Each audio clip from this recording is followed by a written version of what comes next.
ఎవరు ఎన్ని స్టోరీలు స్క్రిప్ట్ చేసినా, ఎవరు ఎన్ని వ్యతిరేక ప్రచారాలు కల్పించినా, end of the day mega family అంతా ఒక్కటే అనేది చాలామంది అభిప్రాయం.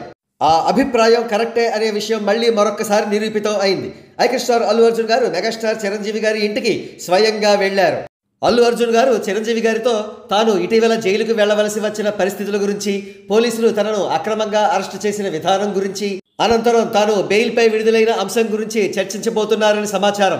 అంతేకాకుండా చిరంజీవి గారితో సహా మొత్తం మెగా హీరోలంతా ఆపద సమయంలో తన ఫ్యామిలీకి అండగా నిలిచినందుకు వారికి కృతజ్ఞతలు తెలియజేయబోతున్నారని సమాచారం. కాగా ఈ లేటెస్ట్ డెవలప్మెంట్తో ఒక వ్యక్తి దారుణంగా కృంగిపోయారు. వారు మరెవరో కాదు, ఆంధ్రప్రదేశ్ మాజీ ముఖ్యమంత్రి వైఎస్ జగన్మోహన్ రెడ్డి గారు. ఇంతకాలం ఒక్కో ఇంటిగా కష్టపడి పేర్చి ఒక ఇల్లు కట్టినట్లుగా మెగా మరియు అల్లు ఫ్యామిలీ మధ్య విషపురాతలు రాయించి అల్లు ఫ్యామిలీని తన వైపు లాగేసుకుని రాబోయే జనరల్ ఎలక్షన్స్లో లబ్ధి పొందుదామని చూశారు జగన్ రెడ్డి గారు. అయితే ఆయన కన్న కలలు కళ్ళలయ్యేలా ఉన్నాయి. అల్లు అర్జున్ గారికి మెగా మార్కు తన మీద పడకుండా ఇండివిజువల్గా డెవలప్ అవుదామనే తపనే ఉంటుంది, కానీ మెగా హీరోలపై ప్రత్యేకించి ఆయనకు ఎటువంటి ద్వేషం కూడా లేదు. అయితే తన ఇండివిజువాలిటీ చాటుకునే క్రమంలో ఆయన తీసుకున్న నిర్ణయాలు కొన్ని అత్యంత వివాదాస్పదం అయ్యాయి.